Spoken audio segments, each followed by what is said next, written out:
The blue-white sun of Archaeadia pulsed with unnatural brightness, sending waves of radiation across the planet's surface. Director Tay watched from the observation deck of the Central Science Academy, his face grim. The unusual solar activity had begun 3 years ago. Small flares at first, then growing increasingly violent. Now their world had perhaps 2 cycles left before their sun collapsed entirely. "Director, the final calculations are complete," said senior researcher Han, entering the room with a data tablet. She looked tired, dark circles under her eyes from weeks without proper rest. Tay took the tablet without a word, scanning the numbers. The conclusion was unavoidable. Their sun was dying far faster than any natural process could explain. Something had triggered premature stellar collapse. "Is the transmission array ready?" Tay asked, handing back the tablet. Chief Engineer June finished the final calibrations this morning. It's the most powerful communication system ever built on Archaeadia. Tay nodded. "Begin the transmission sequence. Send it to every spacefaring civilization we've identified." The message was simple. "Help us save our people." The Archaeadians had the knowledge to build evacuation ships but lacked time and certain critical resources. Without external assistance, billions would die when their sun finally collapsed. The Great Transmission Array activated that evening, its enormous dishes turning toward the stars as it sent their desperate plea across 17 sectors of space. For the first time in their history, the Archaeadians asked the galaxy for help, and then they waited. 3 days later, the first response arrived from the Luminar Collective, a species with technology centuries beyond Archaeadia's. "We have received your distress call," the Luminar representative said, its translucent form flickering on the communication screen. "After careful deliberation, we must decline assistance. Our non-interference protocols prevent us from becoming involved in natural stellar events. We offer our sincere regrets." Tay sat stunned as the transmission ended. The Luminar were known for their wisdom and compassion. If they had refused. The next day brought a response from the Voidborn Empire, a resource-rich civilization with the largest fleet in the sector. "The Voidborn High Command acknowledges your situation," their representative said coldly. "However, our resource allocation algorithms indicate insufficient return on investment for a rescue operation of this scale. We wish you success in finding alternative solutions." More responses arrived daily. The philosophical meridians offered meditation techniques to accept extinction with dignity. The Gen Confederation claimed their ships couldn't be spared due to ongoing border conflicts. The Orvans simply stated that natural selection applied to species as well as individuals. After 2 weeks, 16 advanced civilizations had received their call. 16 had refused to help. The mood in the Science Academy grew darker with each rejection. Staff gathered in small groups, whispering about the cruelty of a universe where advanced beings would let an entire civilization die. "Perhaps we were naive," Han said one evening as she and Tay reviewed the latest sensor data on their sun, "to think others would risk their resources for strangers." Tay didn't answer. He had begun to accept their fate. On the 17th day, Communications Officer Min burst into Tai's office, her eyes wide with excitement. "Director, another response is coming in." Tay followed her to the communications center without much hope. "Which civilization?" "That's just it," Min said as she activated the main screen. "They're not on our contact list. They're responding on a modified frequency using extremely primitive encoding. I almost missed it." The screen flickered to life, showing a dark-haired, human woman in what appeared to be a makeshift broadcast studio. "This is Dr. Yun of Earth's United Response Team to the Archaeadian people. We have received your distress call and are organizing assistance. Please send technical specifications for any resources you require. We are a young spacefaring species, but we will help you." The room fell silent as the message ended. "Earth?" Tay asked. "Where is that?" Min called up the stellar charts. "Here, sir. Third planet from a yellow star about 12 light-years from our system. They've only achieved basic space travel within their own system. They're barely spacefaring at all. And they're offering to help when advanced civilizations refused?" Han asked in disbelief. Tay stared at the star chart showing the tiny, insignificant solar system. Send them our situation report and technical needs. Include our gratitude. As the team hurried to respond, Tay remained looking at the image of the human woman on the screen. Her species had every reason to ignore a distant civilization's plight. Limited technology, no previous contact, enormous distance. Yet they alone had answered. Director, Min called a few minutes later. Earth is sending additional messages. They're already forming research teams and repurposing their space program. They're actually planning to help us. For the first time in weeks, Tay felt something unexpected. Hope. Tell me everything about these humans, he said. Remember that to provide a well-cited response, you need to include tags around specific claims that come from search results. However, this query appears to be asking for a creative writing piece, not factual information, so citations are not necessary. The conference room of the United Nations Space Command buzzed with tension. Doctor. Jin Park stood at the front, pointing to the alien message displayed on the large screen. 50 of Earth's top scientists, military leaders, and government officials watched with a mix of wonder and fear. The signal is genuine, Dr. Park said. The Arcadian civilization faces extinction as their sun destabilizes. They have perhaps 8 months before total collapse. General Song leaned forward, her uniform crisp despite the late hour. And they're asking us for help? Why not ask one of the advanced civilizations they mentioned in their message? They did, Dr. Park replied. 16 other spacefaring species received their distress call. All refused. The room filled with murmurs. Earth had only established a permanent moon base 3 years ago. Their most distant probe had barely reached Mars. The idea that they could help an alien civilization light years away seemed impossible. Finance Minister Lee stood up, adjusting his glasses. I must be practical. The cost of any rescue attempt would bankrupt our global economy. We simply cannot afford this. Can we afford not to try? Dr. Park challenged. This is the first contact with an alien civilization in human history. How we respond defines us as a species. President Kang, who had remained silent until now, raised her hand. The room immediately quieted. What exactly do the Arcadians need from us? She asked. Dr. Park brought up a new display showing technical specifications. They have the technology to build evacuation ships. What they lack is time and a solution to the radiation problem. Their sun's unusual activity is producing radiation that damages their navigation systems. And they think we can solve this? General Song asked skeptically.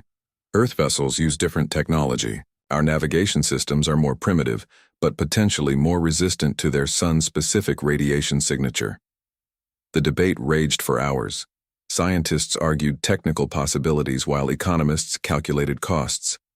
Military leaders worried about security risks while ethicists debated moral obligations. Outside the conference room, news of the alien signal had spread worldwide. Crowds gathered in major cities, some in prayer, others in celebration or protest. Religious leaders issued statements about cosmic brotherhood, while doomsday cults proclaimed the end times. Back in the conference room, President Kang finally called for silence. We face an unprecedented decision, she said quietly. Throughout human history, we've defined ourselves by how we respond when others need help. I believe we must try. Not everyone agreed. The vote among world leaders was close. 94 in favor, 89 against, with 7 abstentions. Project Horizon was born that night, humanity's desperate attempt to save an alien civilization. Dr. Park worked tirelessly in the days that followed. His laboratory became command central for the international science team. Engineers repurposed existing spacecraft designs, while physicists calculated the fastest possible route to Arcadia. It's still impossible, his colleague Dr. Su said, one night as they reviewed the numbers. Even with our best technology, we would arrive 2 months after their sun collapses. Dr. Park rubbed his tired eyes. Then we need to think differently. The Arcadians said their ships have faster propulsion than anything we've designed. What if we focus solely on the navigation problem and send a small team? The breakthrough came from an unexpected source. Dr. Park's daughter, a university student, visited his lab and noticed something the tired scientists had missed. The radiation affecting their navigation systems, she said, pointing to the data. It's similar to what our satellites deal with during solar flares. Our shielding technology might work. Within weeks, a plan formed. Earth would send a small team with their radiation-resistant navigation technology. The team would help the Archaeadians modify their evacuation fleet. It was risky, with countless unknowns, but possible. The call went out for volunteers. Despite the one-way nature of the mission, thousands applied. Dr. Park found himself standing before the selection committee, his application in hand. "You're too valuable here," President Kang told him privately. "We need you." Coordinating from Earth. "With respect, Madam President, I understand the Archaeadian technology better than anyone. I need to go." In his apartment that night, Dr. Park sat with his daughter, explaining his decision. "You might not come back," she said quietly. He nodded. "But if we succeed, we save billions of lives. How could I not try?" The next morning, 12 crew members were announced for the Horizon mission. Dr. Park's name was on the list, along with Captain Sun, Engineer Choi, and 9 other specialists. As preparations accelerated, a message arrived from Archaeadia. "Your willingness to help when all others turned away has given our people hope. We await your arrival with gratitude." The crew of the Horizon trained day and night as the launch date approached. They knew the odds were against them. They knew they might never return to Earth, but they also knew they were making history, not as conquerors or explorers, but as helpers answering a desperate call from the stars. The Horizon stood tall on the launch pad, gleaming silver in the morning sun. Captain Sun walked slowly around the ship, performing her final inspection. This vessel represented the best technology humanity could offer, a hybrid of conventional engines and experimental drives based partly on theories derived from the Archaeadian transmissions. "Beautiful, isn't she?" Engineer Choi said, joining the captain's inspection. "Let's hope she's fast enough," Sun replied. Inside Mission Control, Dr. Park reviewed the final calculations. The journey to Archaeadia would take 4 months at maximum speed, if everything worked perfectly. They would arrive just 2 weeks before the predicted solar collapse. The margin for error was non-existent. Crowds gathered around the launch site, some holding signs with messages of hope. Others prayed silently. The Horizon mission had united Earth in a way nothing had before. Humans of all nations had contributed resources, technology, and expertise to this impossible rescue mission. The 12 crew members gathered for a final briefing. Captain Sun looked at each face, memorizing them. Medical Officer Bo, Navigation Specialist Young, Communications Officer Day, and the others, all volunteers, all aware of the risks. "Once we leave Earth's orbit, there's no turning back," Sun told them. "If anyone has second thoughts, now is the time." No one spoke. No one moved. "Then let's make history," she said. The countdown began at noon. Dr. Park took his position at the science station, double-checking the navigation calculations that would guide them across 12 light-years of space. "Horizon, you are clear for launch," came the voice from Mission Control. The engines ignited with a roar that shook the ground for miles. Slowly, the massive ship lifted, gathering speed as it climbed through Earth's atmosphere. The crew felt the crushing pressure of acceleration, their bodies pushed hard against their seats. When they broke free of Earth's gravity, a cheer erupted in Mission Control. But the hardest part was yet to come. 2 days later, the Horizon reached the activation point for its experimental drive. This technology, partly inspired by Archaeadian science, would propel them faster than any human vessel had ever traveled. "All stations ready for drive activation," Captain Sun announced. "Engineering ready," confirmed Choi. "Navigation ready," reported Young. "Medical standing by," said Bo. Captain Sun took a deep breath. "Activate in 3, 2, 1. The ship shuddered as the experimental drive engaged. Stars outside the viewport blurred. The horizon leaped forward into deep space at an impossible speed. For the first month, everything went according to plan. The crew settled into their routines. Dr. Park spent hours studying the Archaeadian transmissions, improving his understanding of their technology and language. Engineer Choi monitored the experimental drive, which performed even better than expected. Then, without warning, disaster struck. Alarms blared throughout the ship. The lights flickered and went dim. The horizon shuddered violently, throwing crew members against walls and consoles. "Report!" Captain Sun shouted over the noise. "Primary drive failure," Engineer Choi called back, his hands flying over the controls. "We've lost 40% of our acceleration capacity," Dr. Park quickly calculated. The impact at this reduced speed will arrive 2 weeks after the projected stellar collapse. Silence fell over the command deck as the implications sank in. 2 weeks too late meant everyone on Arcadia would already be dead. "Options?" Captain Sun asked. "We can divert power from non-essential systems," Choi suggested. "Life support, food production, temperature regulation." "That would mean running cold and dark," Medical Officer Bo warned. "Minimal heat, recycled air, survival rations. It would be dangerous." Captain Sun considered for only a moment. "Do it. Keep only what we need to survive. Everything else goes to the engines." Over the next few days, the horizon transformed. Temperature dropped to just above freezing. Lights were dimmed to emergency levels. The crew wore thermal suits at all times and ate cold ration packs, but the ship's speed increased, pushing back toward their original arrival window.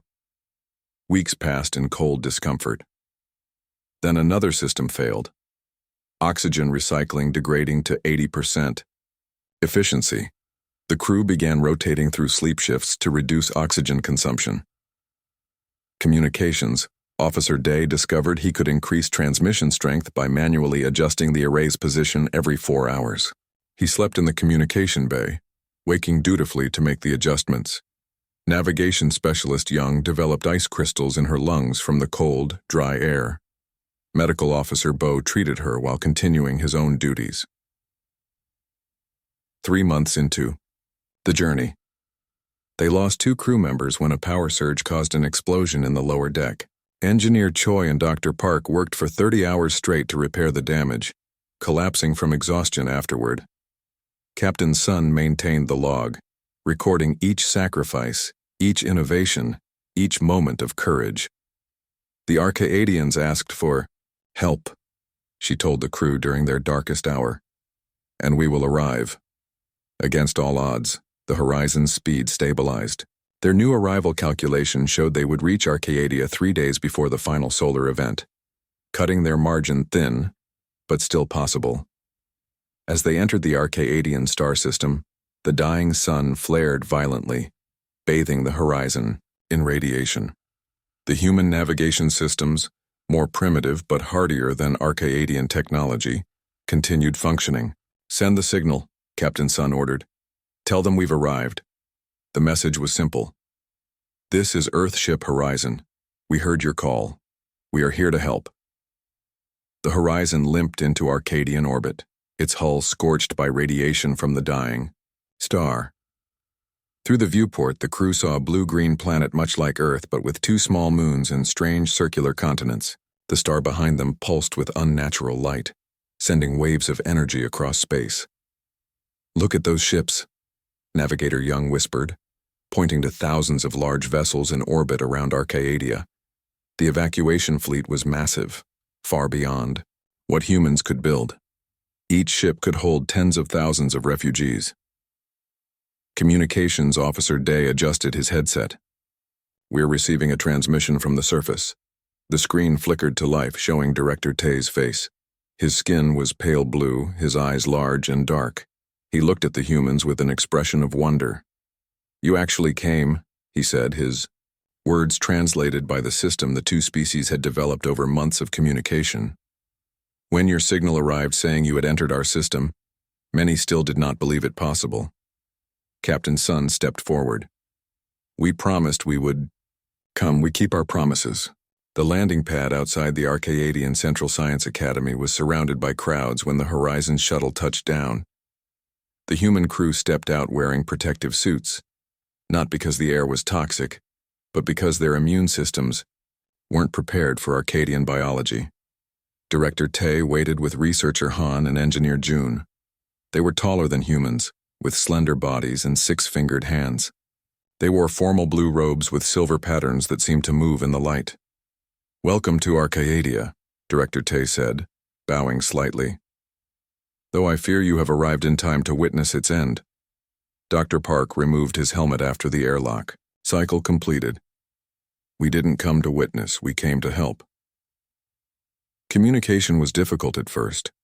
The translation system worked for basic concepts but struggled with technical terms. The humans and Arcadians spent the first day creating a shared technical language.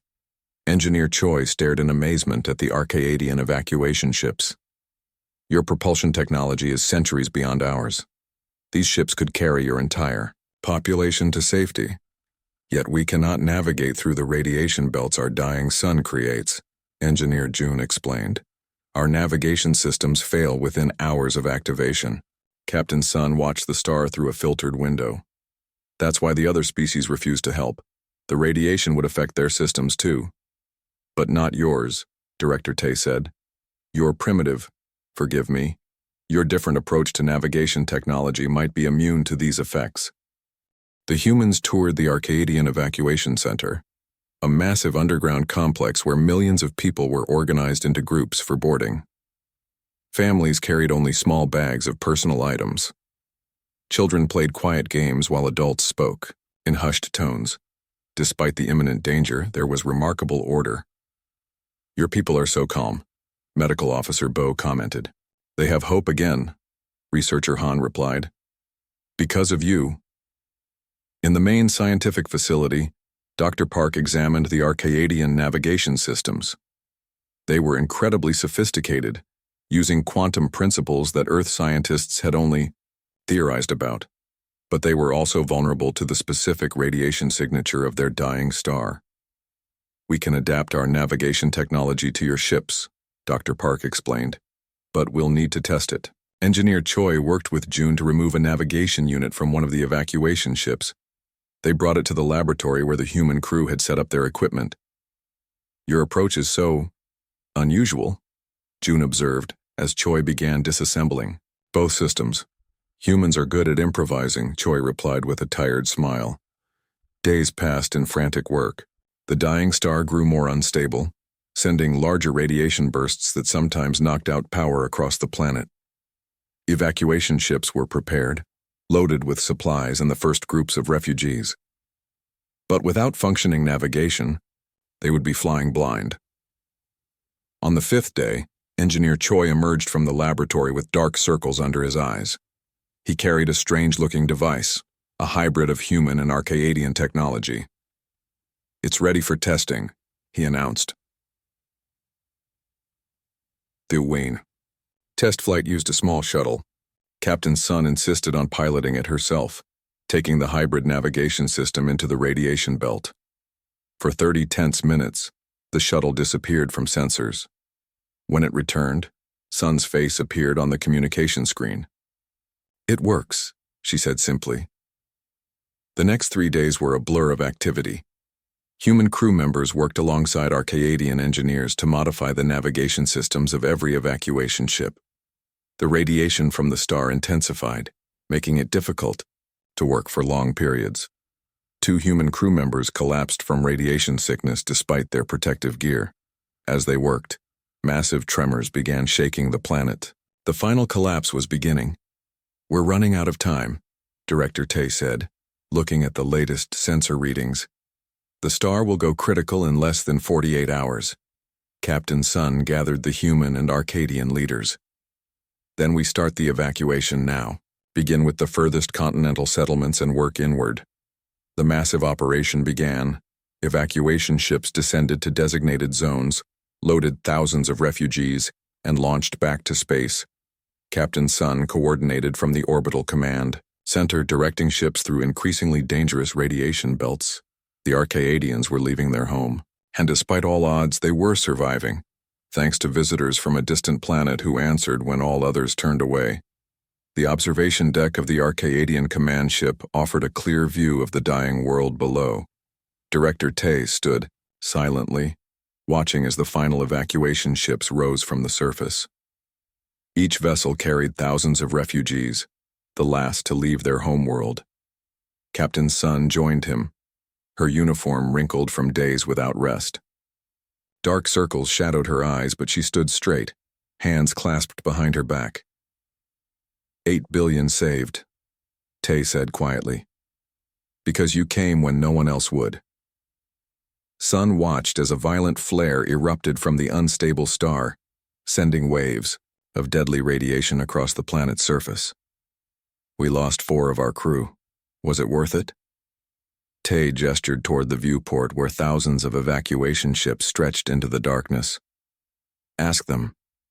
The evacuation fleet moved slowly away from Arcadia, forming a massive triangle formation. On board each ship, families huddled together, watching the only home they had ever known grow smaller in the distance. In the medical bay of the command ship, Dr. Park worked alongside Arcadian healers, treating patients affected by radiation during the final evacuation. Many of the last refugees had waited too long, hoping to save family treasures or important cultural items. Your DNA repair technique is quite effective, remarked healer Yun, watching Dr. Park administer treatment to a young Arcadian girl. We have much to learn from each other. That's the silver lining in all this tragedy, Dr. Park replied. 2 species discovering each other. The final moment came without warning. The unstable star pulsed once, twice, then collapsed in on itself before exploding outward in a blinding flash. The evacuation fleet was safely beyond the danger zone, but the shockwave still rocked the ships. On the command deck, Captain Sun and Director Tay watched as Arcadia was consumed by fire. An entire world with its unique landscapes, animals, and plant life, gone in moments. Silence fell across the command ship. Then, somewhere in the back, an Arcadian began to sing. Others joined, the haunting melody spreading ship to ship through communication channels. It was the song of remembrance, an ancient Arcadian tradition to honor those who had passed. The human crew listened, moved by music they couldn't understand, but whose emotion transcended language. When the song ended, Engineer Choi approached. Captain Sun. Navigation reports were clear to proceed to the designated colony world. It's 6 weeks away at current speed. Let's go home, Director Tay said. Our new home. News of the successful evacuation spread quickly across the galaxy. Species that had refused to help now watched in amazement as the primitive humans accomplished what they had deemed impossible. 5 years later, Captain Sun stood before the newly formed Galactic Council, now including representatives from both human and Arcadian governments. The council chamber was built on New Arcadia, a lush world that had become home to the refugee population. The universe is vast and often cruel, she addressed the assembled delegates. But we've learned that compassion isn't limited by technology or resources. It's limited only by will. Representatives from the 16 species that had refused aid shifted uncomfortably in their seats. The Luminar speaker rose, its translucent form glowing softly. We miscalculated, it admitted.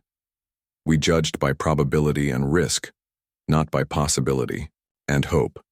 The humans have taught us an important lesson. In the years following the evacuation, human and Arcadian societies grew closer. Earth received technological advances that would have taken centuries to develop independently. Medical breakthroughs extended human lifespans. New propulsion systems made interstellar travel common. The Arcadians, in turn, learned from humanity's creativity and emotional intelligence. Their logical, methodical approach to problems was balanced by human intuition and adaptability. Together, they formed a partnership unlike any the galaxy had seen. Dr. Park eventually returned to Earth, bringing with him an Arcadian wife and their hybrid child, the first of a new generation that would bridge both worlds. He often visited schools telling children the story of the rescue mission. But why did humans help when no one else would? A young girl once asked. Because that's what humans do, he answered simply. When someone calls for help, we answer. On the 10th anniversary of the evacuation, a monument was unveiled in orbit around Earth. It showed human and Arcadian hands reaching toward each other across space. The inscription read, "They called, we answered." The monument became a popular destination for ships from across the galaxy. Many came to pay respects, others to learn. Some came seeking understanding of what drove a primitive species to risk everything for strangers. Engineer Choi, now an old man, often visited the monument. One day he found himself standing next to a young Luminar scientist. "I don't understand," the Luminar said. "The risk calculation made your mission irrational." "Why did you go?" Choi smiled. "Some decisions aren't made with calculations. Some are made with the heart." As years passed, the legacy of the Arcadian rescue changed galactic civilization. The non-interference policies of advanced species gave way to a new ethic of mutual aid. When disasters struck, help came quickly, inspired by the example set by humanity. And throughout the stars, the story spread of the species that answered when all others turned away, not because they were the strongest or the wisest, but because they couldn't bear not to try.